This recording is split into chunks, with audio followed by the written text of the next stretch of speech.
Friends దర్శనం అయిపోయింది friends. ఒక కామెడీ జరిగింది. ఏంటంటే ఫ్రెండ్స్ ఒక ఆమె వచ్చింది. చెప్పు. ఒక ఆమె వచ్చిందా? అది నువ్వు చెప్పు. అయితే స్వామి చెప్పింది ఏమన్నా? సరే స్వామి చెప్పింది చెప్పు ఫస్ట్. అయితే వర్షం వస్తుంది సుమాన్ చూసి ఏమన్నారంటే చెప్పలా, నువ్వు సిగ్గుపడకు. ఈ అమ్మాయికి అదే ఆశీర్వదించండి అంటే, అవునా ఈ అమ్మాయికి పెళ్ళయిందా? అవునా అని కింద నుంచి పైకి ఇలా చూసాడు ఫ్రెండ్స్. చిన్న పిల్లలా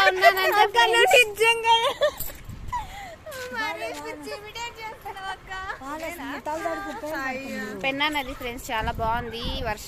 వర్షం పడుతుంది. అందరూ ఎంతగా చూస్తున్నారు. ఫోన్ తడిచిపోతుంది ఫ్రెండ్స్, తర్వాత వీడియో చేస్తాం. ఇంకో కామెడీ ఏంటంటే బయటికి రాగానే ఒక ఆమె మామూలుగా అడుగుతారు కదా డబ్బులు. అయితే చిల్లర లేదు నా దగ్గర, చిల్లర పైసలే ఉన్నాయి. తీసాను, చేతికి వచ్చినన్ని చిల్లర కదా తీసుకోలేదు. పద్మ దగ్గర 10 రూపీస్ నోట్ చూసి అది తీసుకుంది. నా చిల్లర చేతిలో ఉన్నాయి, కౌంట్ చేస్తే 11 రూపీస్. తర్వాత అసలు ఏంటిది, 10 రూపాయల నోటుకున్న వాల్యూ చిల్లర పైసలకి లేదా?